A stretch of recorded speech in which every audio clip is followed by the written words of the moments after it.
Hello and welcome to Applied Occupational Theory. I'm Brenda, and today we're talking about the model of human occupation with systems theory included.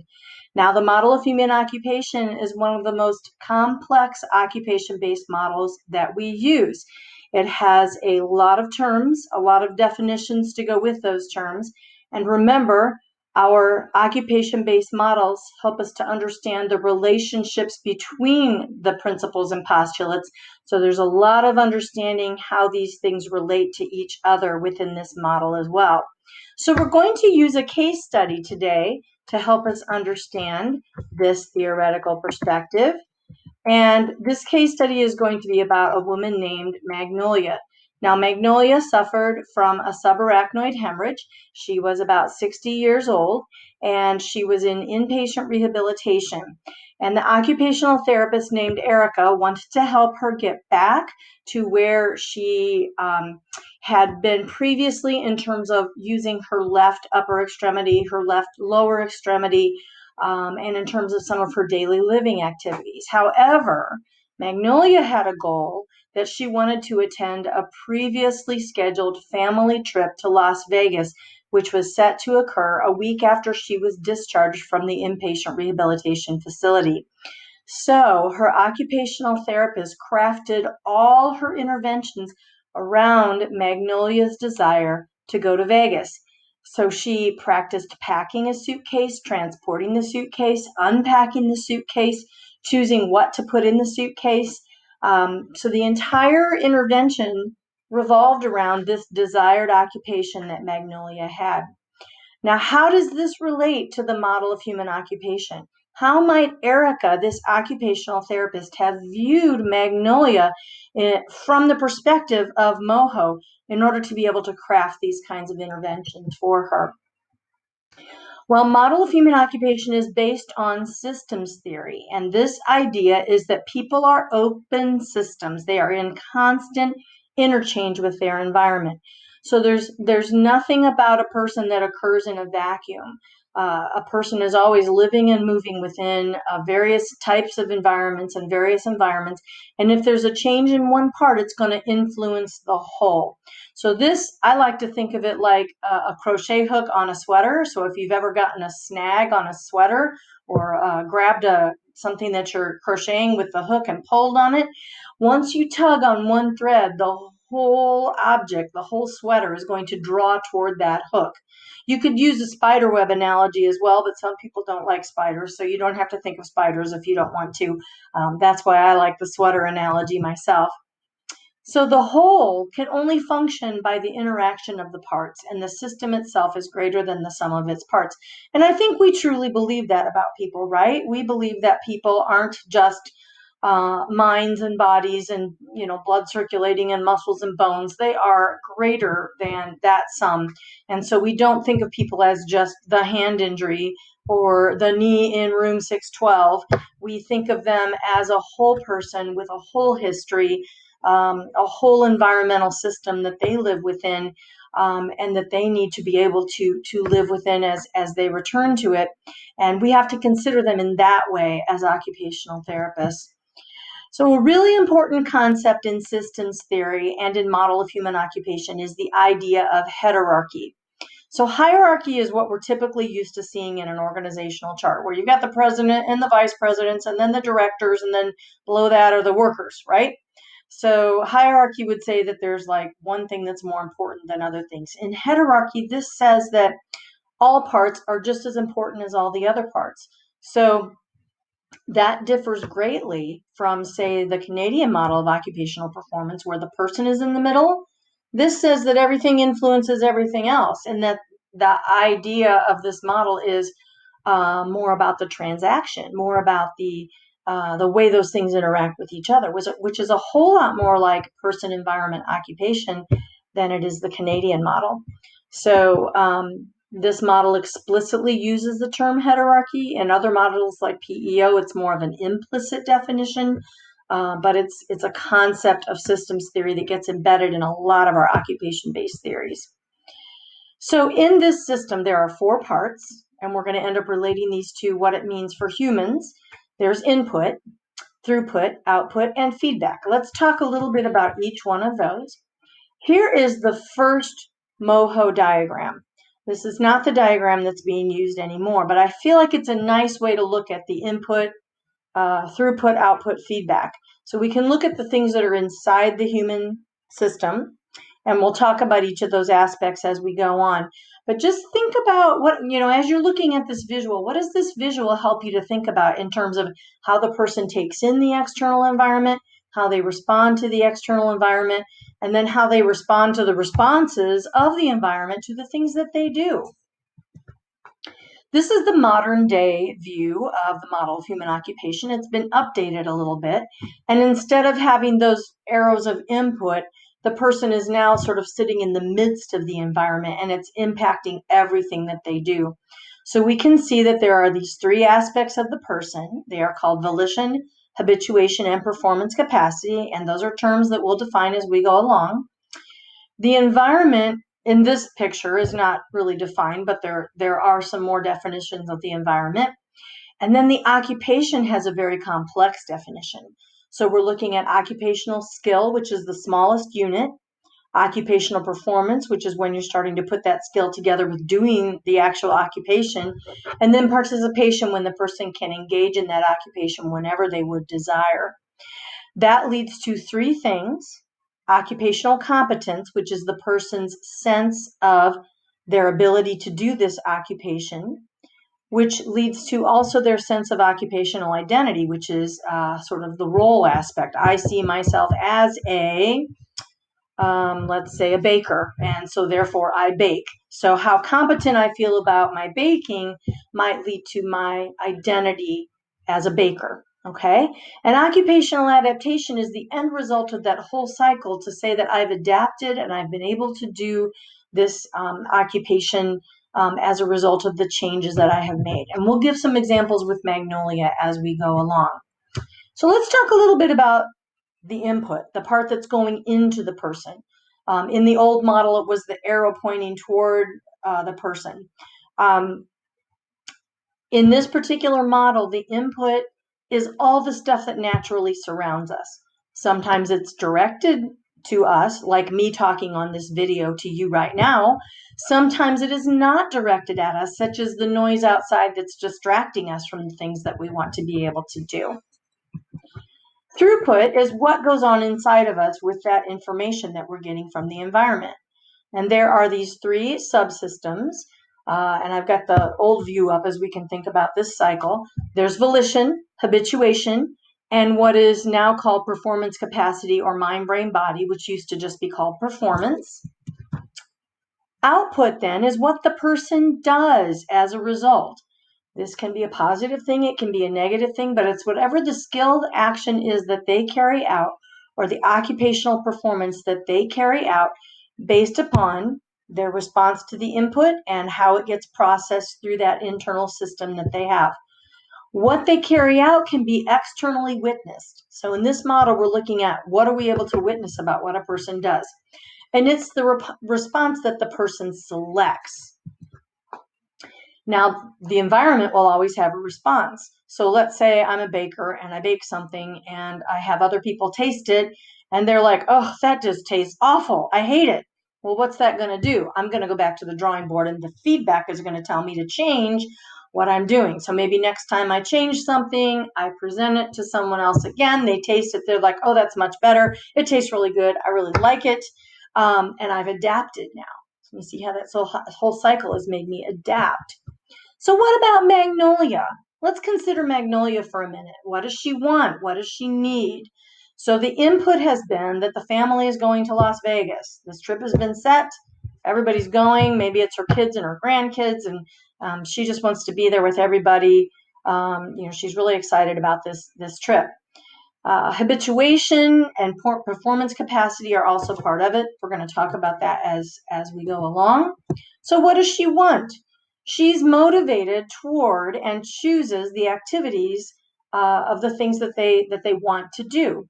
So Magnolia's choosing to go to Vegas. We may not think it's a good idea for her to go to Vegas right after she has had a subarachnoid hemorrhage. Magnolia wants to go. So we're going to facilitate her within that process. Doesn't matter what we think. What matters is what the client thinks, within reason, of course. Volition always begins with that big concept of that humans want to do things. Okay, humans don't want to exist in a vacuum. They want to do things, and it's shaped by life experiences. It includes their personal causation and their values and their interests. Okay, so 3 aspects of volition. The first is personal causation, one's sense of competence and effectiveness. So, what would be an example for Magnolia? Maybe for her, personal causation has to do with her role as the matriarch of the family. She feels like it's very important for her to go to Vegas because this is her thing. This is what she does with her family. This is her role. She's the matriarch and she wants to be with everybody. Values. Now, this is beliefs and commitments about what's good, right, and important and meaningful. So, what could Magnolia's values be? Well, it could be family. It could also be the gambling. I mean, it's Vegas, right? Maybe that's very valuable to her to just do the gaming. So that's, her choice. That's what's valuable to her. And interest, what does one find enjoyable and satisfying? Maybe she goes to Vegas for the gambling. Maybe she goes for the shows. Maybe she goes just to hang out in the warm weather by the pool with the kids. And it's all about being with the family. But it's about what one finds enjoyable and satisfying. So that was volition. Now we're moving on to habituation. We're still inside the person. Habituation are the behaviors and roles that help a person organize their daily lives. It provides them an internal readiness. Okay, if we had to think about how it was that we were going to brush our teeth every time we went to do it, it would be really, really difficult to get through our day if everything took that kind of processing, which oftentimes after a brain injury, that's exactly what happens. Okay, so habituation has our habits, the things that we can do with several steps in them without thinking about it, like brushing our teeth, like going through our morning routine. Okay. But it's also guided by our roles. So I choose to get up in the morning and brush my teeth and eat my breakfast and drink my coffee so that I can go to work and share with all of you the theories that found our profession. So we have roles that definitely factor into why we choose the habits that we choose. And of course, routines are part of that as well. There are temporal aspects and physical and social aspects of these routines as well. So habits, doing things automatically.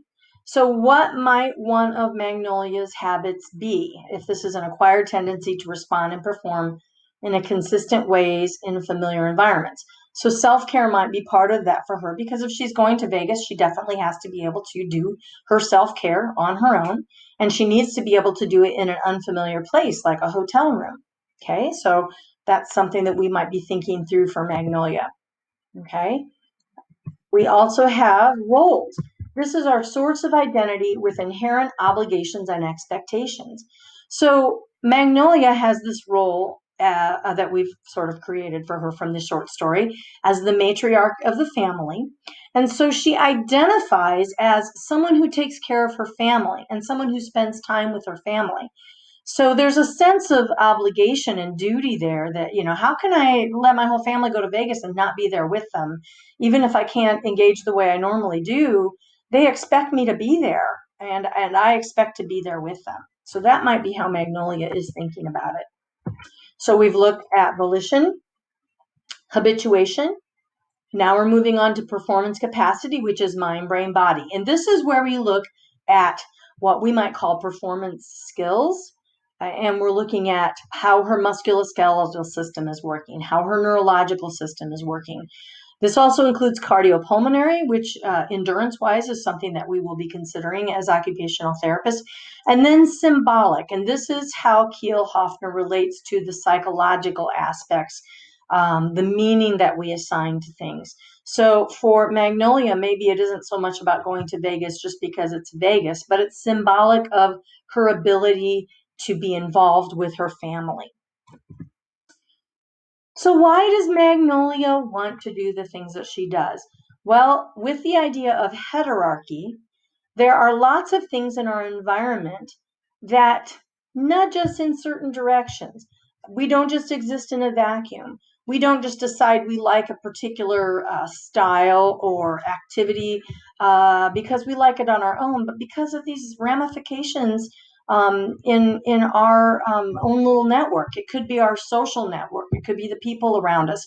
It could be the cultural aspects that we're used to. It can be what we can afford or what we cannot afford. The political or governmental structure affects us as well. And of course, the physical aspect, like do I live in a mountain? Do I live by the ocean?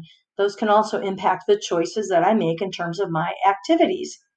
So these impact motivation, organization, and performance of an occupation. So what in Magnolia's environment is impacting her?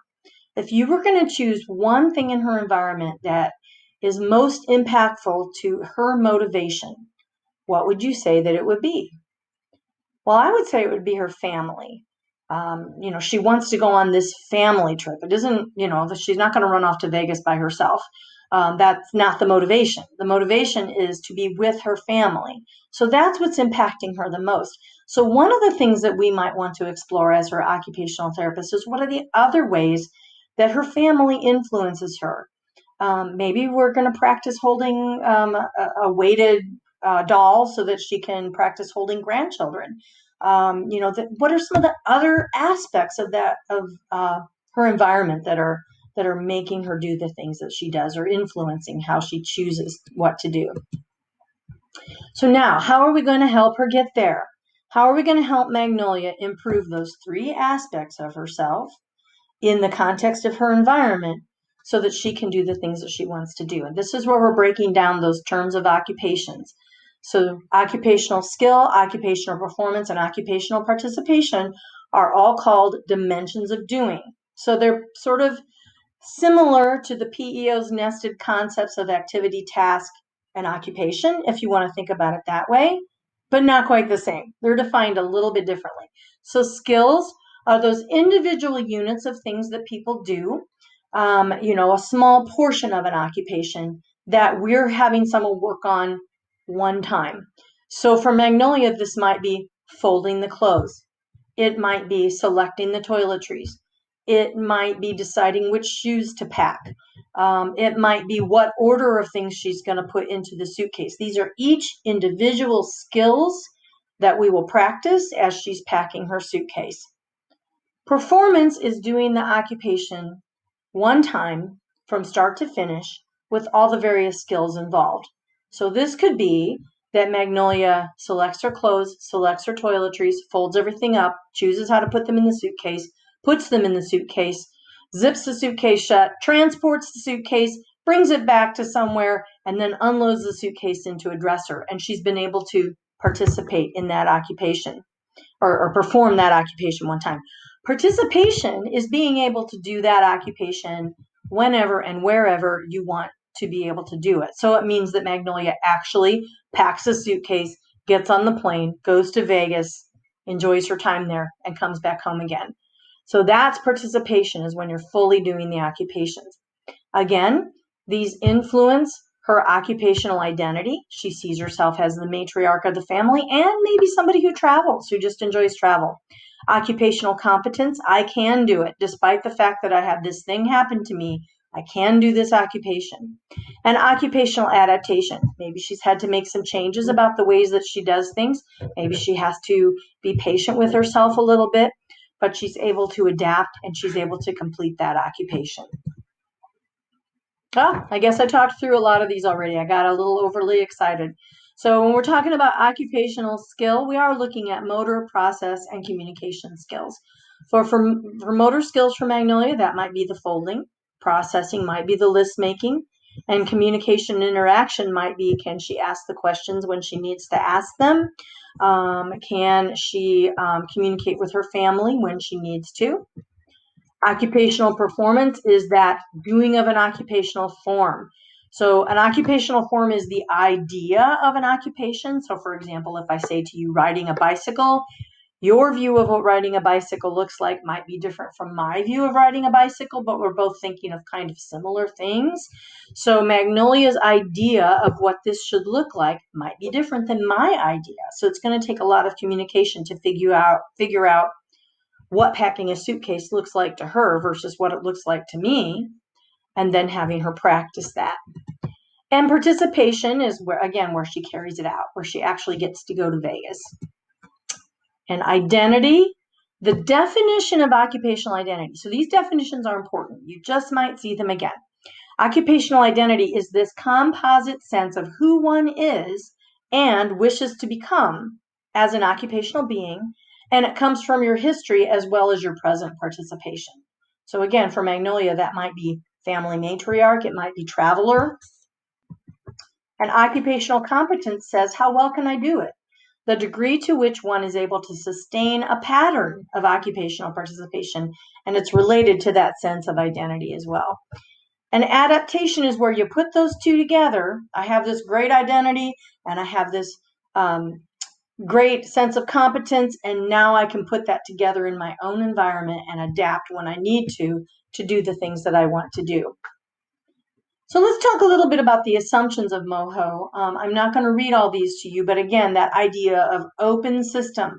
A person is constantly being influenced by their environment. They're constantly adapting their occupations based upon that environment. And this idea of hierarchy, that if we pull on one part of the system, the whole system has to change and align itself. Okay. Example, you get a new pet. How do you have to change your lifestyle in order to make that work out for you? You probably have to set up some food dishes. You probably have to, if it's a dog, you have to take that dog for walks. You have to reorient your schedule around that pet. What if you move apartments? Do you have to reset up your life? Like you turn right instead of left when you come out of your bedroom in order to go to the bathroom? There are some things we might have to change as a result of that. Now, how are function and disability defined within model of human occupation? Well, Kielhofner uses Riley's exploration, competency, and achievement in that upward spiral to talk about function. But he says that spiral happens in reverse, this downward spiral toward helplessness, incompetence, and inefficiency. And actually, we're going to explore these a little bit more in our lab, and we're going to term them, according to our textbook, positive cycles and negative cycles. What does a positive cycle look like for a case when someone is moving more toward function, and what does a negative cycle look like when they're moving away from it and down toward a more inefficient way of doing things? Change in motivation. Change is a result of that hierarchy. Again, we're trying to influence things toward wholeness in the system, and we as an occupational therapist are part of the person's environment. So can we help tug the system in a way that's going to move that person toward health and wholeness? This can be internal as well. People can sort of work on things on their own internally. But repetition is needed for change, and environmental feedback and cues are needed in order to work toward that competence. So that's another place where we come in as occupational therapists, is providing the feedback that the person needs. In this model, motivation is intrinsic, just like occupational behavior, but it comes from volition, personal causation, the values and interests that we have. So the motivation is termed a little bit differently. And this one model, of course, is very well known for that term volition, because it's not used in any other occupation-based model that we have. There are a whole bunch of assessments that go with model of human occupation, many of which you're going to be learning about in process class. I would simply like you to be familiar with the fact that there are a number of these assessments that exist. Every single research article that has to do with a model of human occupation based assessment tool is model of human occupation research. And that is why this is one of the best researched models out there.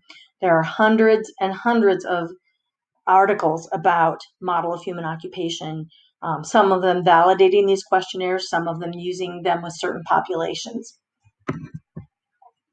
So how do we intervene?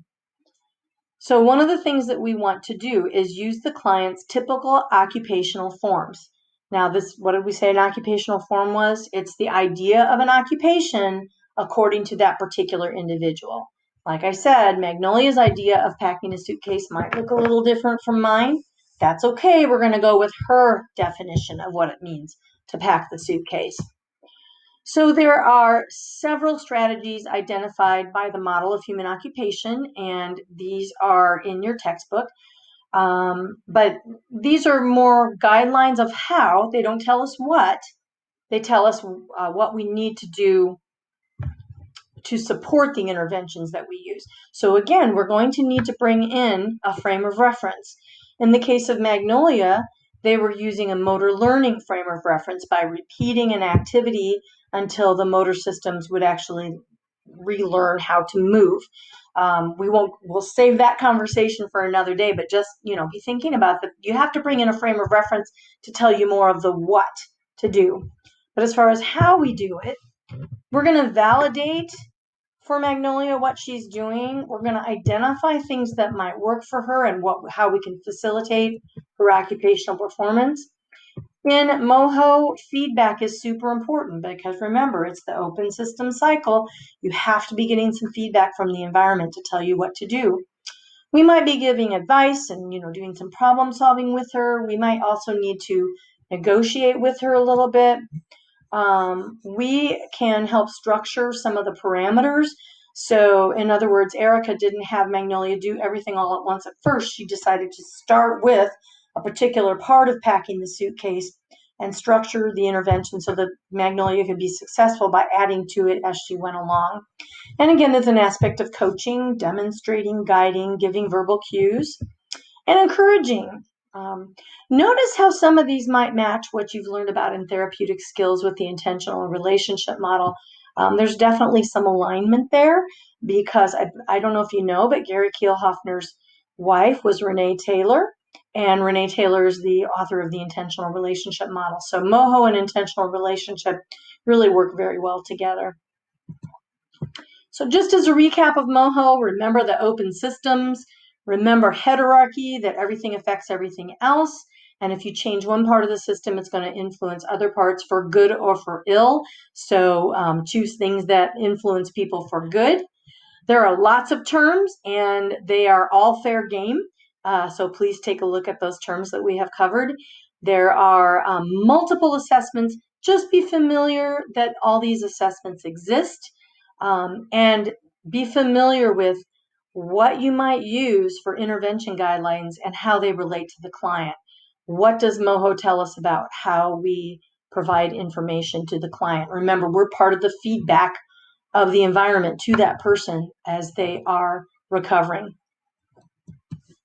Thank you very much. We'll see you soon.